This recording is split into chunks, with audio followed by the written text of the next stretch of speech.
Hello po mga kababayan, si Dante Maravillas. Breaking news ngayon, nagpa-presscon mga kababayan si Ombudsman Boyeng Rimulya. May subpena daw sila mula sa Justice Panel sa issue ng SALN ni Sara Duterte. Yan, House Panel subpenas Ombudsman Rimulya over Sara Duterte SALN. Tapos, sinabi din ni Ombudsman Rimulya, kasi natanong ng mga taga-media tungkol kay Chis Escudero at saka kay dating Speaker Martin Romualdez sa issue ng flood control. Ang sabi ni Rimulya mga kababayan, ayan, breaking news, Ombudsman inihanda ang reklamong plunder laban kina dating House Speaker Martin Romualdez at dating Senate President Chis Escudero. Yan breaking news mga kababayan. Di paano na yan Mr. Maravillas, si Martin Romualdez pa-file ng plunder case. Inaganda yung ombudsman. Ito yung sinasabi natin, consistent tayo sa ating posisyon. Sabi pa lang natin kanina, kasi naghaka-haka na naman po si Magalong. Laging binabanatan si Martin Romualdez na sangkot sa flood control. Sabi natin, mag-file kayo ng kaso. Ganon din si Yossi Castro, ganon din yung hamon kay Toby Chanco at saka kay Magalong no mga nakaarang linggo at buwan. Consistent po tayo. Pag nakakita po kayong ebidensya, may hawak kayong ebidensya, file ninyo ng kaso. Ito ngayon sinasabi ni Ombudsman Rimulya. Wala man pong sinisino ang ating gobyerno. Breaking news na po, Ombudsman seriously preparing plunder case versus Romualdez Escudero para po masagot sa tamang forum. Di ba? Pag may nasabi pa kayo niyan, para masagot po, hindi po ruaka-aka mga kababayan at sa social media lang. Kasi po mga kababayan, halimbawa sa case ni Martin Romualdez, kahit yung kay Chis Escudero, lahat ng pinafile ng kaso, unless proven guilty po ayon sa batas, until proven guilty, beyond reasonable doubt, ang isa pong akusado ay considered po innocent. Kahit si Sara Duterte po, sabi natin, harapin yung kaso sa tamang forum. Halimbawa si Sara, sagutin niya sa Congress yung impeachment. Then sa Senado, maglatagan ng ebidensya. Ngayon, pag finailan si Martin Romualdez ng plunder case, pati si Chis Escudero, may pagkakataon na siya para sagutin in the proper forum yung mga akusasyon laban sa kanya. Ebidensya laban sa ebidensya para ma-cleanse. Kung wala talaga siyang kinalaman dyan, di malilinis yung kanyang pangalan. Fair po tayo. At yung ating gobyerno na ina-accuse na pinoprotect si Martin Romualdez, hindi po pinoprotect ito. Pinoprotect ba ng ating presidente na pinsan niya si Martin Romualdez? Breaking news. Ombudsman seriously preparing plunder case versus Romualdez and Escudero.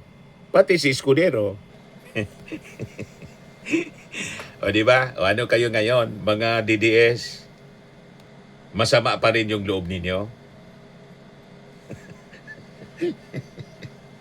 Pero yung pagpatunay po sa mga kaso, that is a different story. Di ba? Yung Marcos Romualdez ng panahon, remember, si Cocoy Romualdez, may latest na balita sa kanya. Si Cocoy Romualdez ay kapatid ni Imelda Marcos, Romualdez Marcos, tatay ni Martin Romualdez.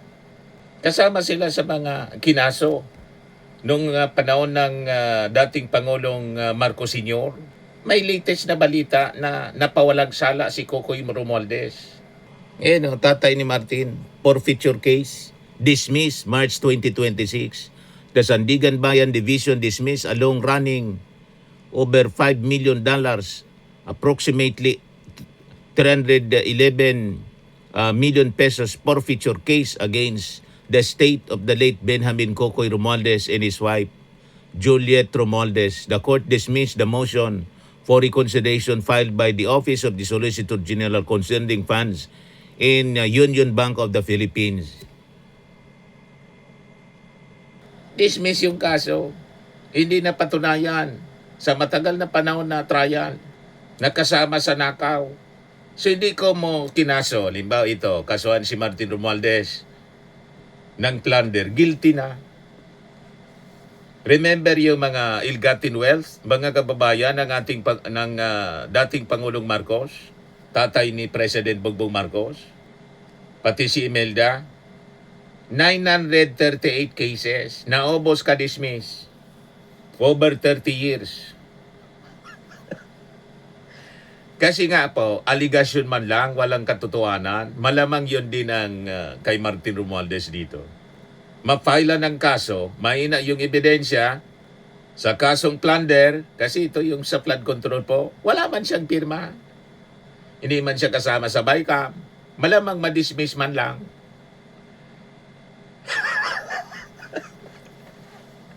Hindi ko mo kinasuhan ng plunder po. Guilty na.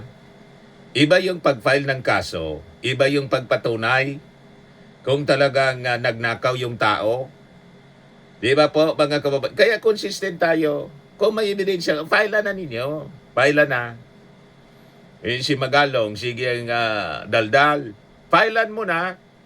Ikaw na yung magtestigo. Ikaw na. Si Toby Chango, ay, lagi niyang binabanggit yung pangalan ni Martin para masagot niya. Sa proper forum, macross-examine yung mga witnesses ninyo, hindi puro social media. Hindi puro yung propaganda, mga kababayan. Ibigay ko muna sa inyo yung balita. Ito, House panel subpoenas Ombudsman Remulla over Sara Duterte Sal-Ens. Ombudsman seriously preparing plunder case versus Romualdez Escudero. Pag hindi pa nga kayo dyan nanahimik, may kaso ng plunder, ano pa? Pakinggan natin yung interview, press con ni Boyeng Remulla. Ito. Sal-En. Off mic yung reporter. Meron pa? Meron pa. Walang microphone. Yeah, may sabi na nga ang House sa Kongreso at ito po yung tinanggap namin at bibigay namin ang Sal-En ni VP Sara. Kami po ay may sabi na rin na binibigay sa House tungkol po sa Sal-En ang isa sa mga empleyado ng Congress, ngunit ayaw po tanggapin ng Congress ang sapina na aming pinapadala, ayaw tanggapin ng security. At ito, public notice na po.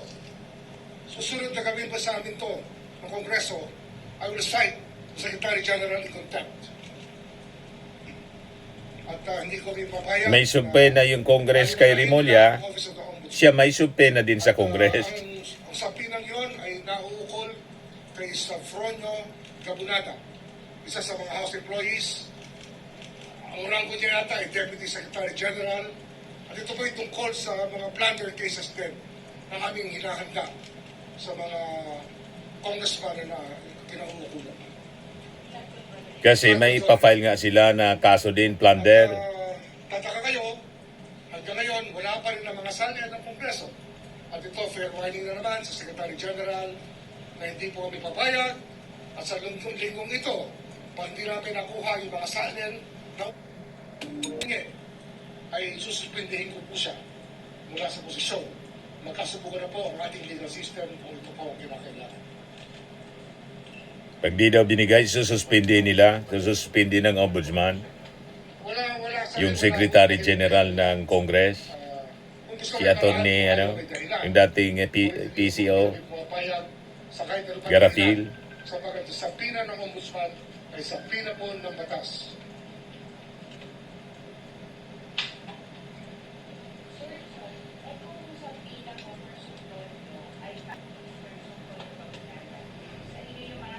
Kanya mismo, siya po yung aming iniimbestigahan din dito sa Office of the Ombudsman. So, sir, itong nirereklamo niyo po parang ito, concerning soft roll yung government. Yes, hindi, pero ang Secretary General kasi matagal nang may iwas na ibigay sa amin ang nire-request namin mga salin. At ito po ay magkakaroon tayo ng medyo problema sapagkat ito po yung tungkulin nila sumunod sa kautusan ng Ombudsman. Tungkulin po nila yan. Kaya ngayon, ang sasabihin ko na sa publiko, lahat po ng congressman, hinihingi po namin ang salin ng 10 taon at kung gaano katagal man sila 10 years. Kongreso.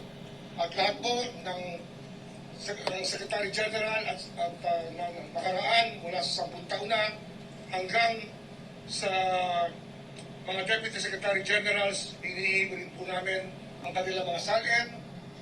Bibigyan pa namin sa pina sila bukas at sana huwag silang magkakamaling kuminte sapagkat hindi po kami papayag na hindi sila mag-comply sa aming kautusan.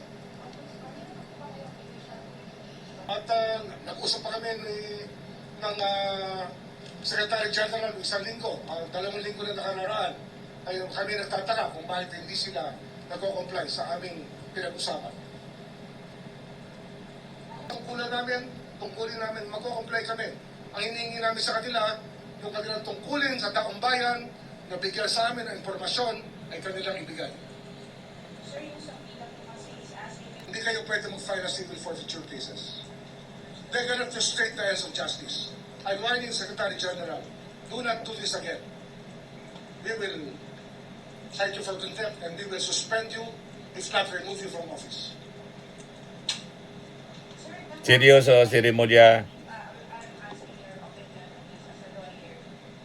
Kasi even na meron na kung civil forfeiture cases na pending against the young brothers, does this make them... Yung kay Martin Romualdez na yan, tinatanong. No, it doesn't follow. Doesn't follow. Doesn't That's right. Doesn't follow.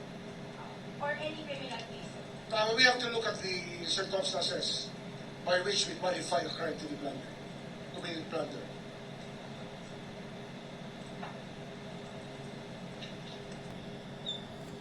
We have been seriously preparing a case of plunder against former Speaker Martin Romualdez and former Senate President Jesus Escudero. Plunder ang aming hinahandang kaso para sa kanila. Related sa On record, sir. And as a conspiracy, with the element of Conspiracy. involved in the preparation of the complaint. Kasi siyempre speaker siya. We're just tying up many things that have to be there. Si, ano, Based out of it. Pero, Senate President, si Chis Senate Escudero. President, former Senate President and the former Speaker will be subjected to a case of plunder very soon. Flood control case, flood control related. Flood control related in so many ways, yes. Flood control related po. Ombudsman, sila na ba yung sinasabi ni Marina na matatasan mo siya ng mga source? Sila yan. Pero marami pang iba kasi nga marami pang ibang miyembro ng dalawang bahay na maaaring tamaan din ng mga kaso ng plunder sa aming hinahanda ngayon. Hindi lang si Martin, mga congressmen, plunder. Since, Pati sa Senado. former Senate President and Speaker, may kinalaman din ba sa violation of drafting a budget? Exactly. It's actually the way that the budget was passed upon by the two houses and how many things have been implemented because of that Budget process, sir. budgetary process.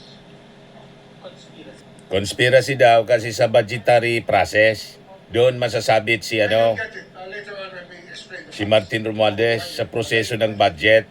Actually, narinig nyo na yung istorya. Narinig nyo na yung istorya mula sa mga testigo dati sa Senate. And if you think about it, there was a conspiracy to commit plunder. I think you can put everything together. Kayo mismo, you can put it together. It doesn't take a genius to do it. Kung budgetary process po ito, so ibig sabihin marami pa rin madadamay. Maraming madadamay. Anong years po yung tinignan natin sa budget? Right now, ang tinitingnan natin 24 and 25. Pero it can go back to as far as the time of Speaker Velasco is concerned.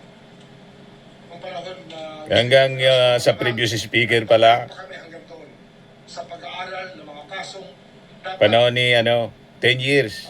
Panahon ni Digong, Speaker Velasco, damay-damay na po. ganitong gawain na plunder niya. Paglilimas ng ating kabanambayan. So sir, ano to, pwede rin. Di ba? Walang sinasanto po ang Marcos administration. Kaya mali yung mga akusasyon na binibaby, kino-cover up, pinoproteksyonan kasi pinsan itong si Martin Romualdez. Wala po. I-file yung kaso kung may makitang ebidensya. And seriously, they're considering filing a plunder case laban kay Martin Romualdez, pati si Chis Escudero. Yan lang, mga kababayan, malamang mapawalang sala man lang si Martin Romualdez. Bakit niya, Mr.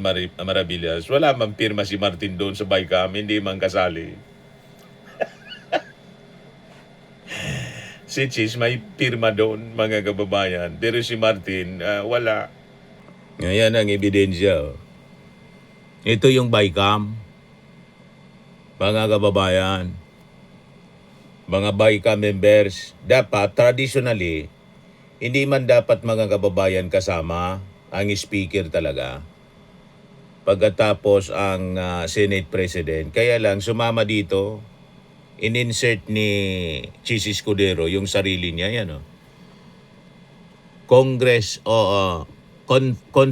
conferees on the part of the Senate.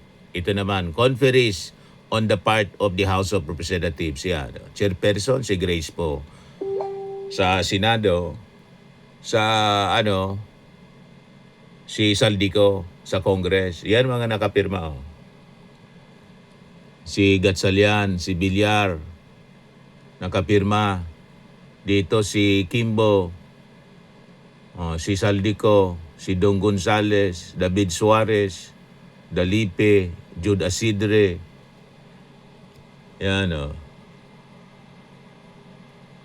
Gonzales, the second.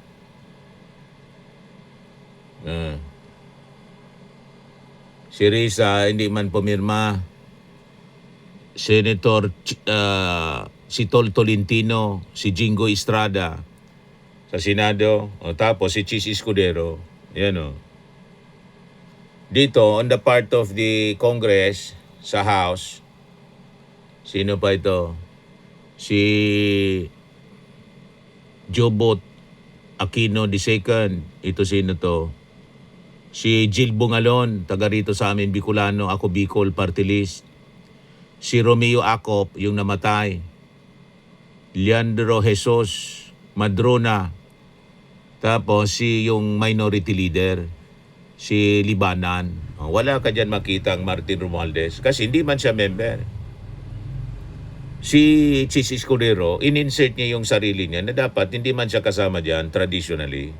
Ang Senate President hindi dapat kasama, tapos ang Speaker. Ay, hindi nangyalam dyan si Hindi nangyalam si Martin Romualdez. Kaya malamang, kung halimbawa file ng plunder case, wala mang substantial evidence na makikita. Kasi siyempre, pagkaso dapat may ebidensya. Makuan man lang, ma-dismiss tulad ng kaso forfeiture case sa kanyang tatay na matagal ng panahon. Si Kukoy Romualdez, na kapatid ni Imelda Marcos, dismiss. Ito yung Billionarios Report. Billionario, May 21, 2025. The family of the late Ambassador Benjamin Cocoy Romualdez is set to recover, nabawi niya, millions of pesos in assets and earnings from a firm previously sequestered by the Philippine government. Romualdez family to recover millions from sequestered Marcos era assets. Ibig sabihin, hindi manakaw. Tatay ito ni Martin Romualdez, si Cocoy Romualdez. Kaya malamang, mga kababayan, mahina yung kaso na maipafile na plunder laban kay Martin. Iwan ko kay ano. Kasi may mga ebidensya, may pirma si Chis Escudero. At may nagtuturo talaga sa kanya. Ito yung report nung kailan to?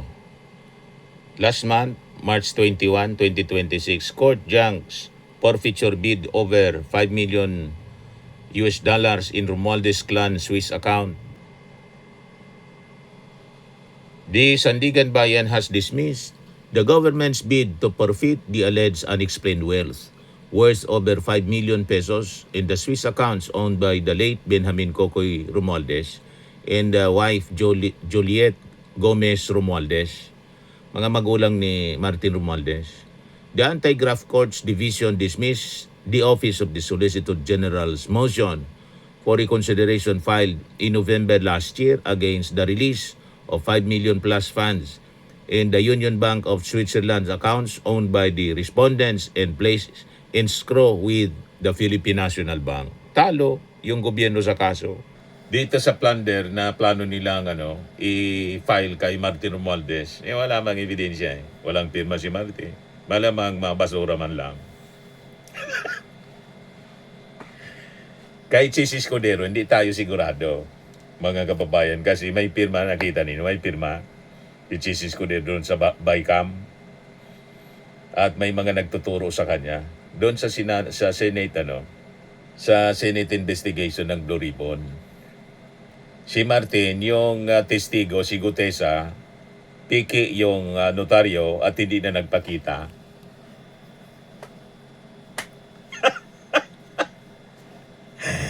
Hindi na nagpakita si Gutesa. Ibig sabihin, planted na witness ni Marculeta.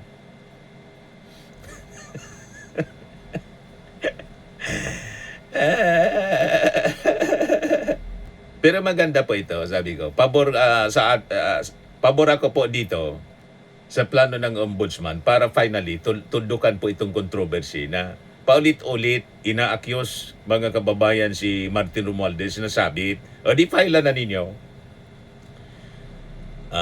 Nagnakaw sa flood control. File na ninyo para masagot sa tamang forum. Okay po? At kung mapatunayan, di panagutan yan. No? Ipakulong ninyo si Martin Romualdez. Di ba? Ganon lang yan po, mga kababayan. Consistent tayo sa ating mga komentary dito. Huwag dapat na puro propaganda lang. Ayan man lang po, mga kababayan. Ako po si Dante Maravillas. Breaking news yan ngayon eh. Bye-bye. God bless.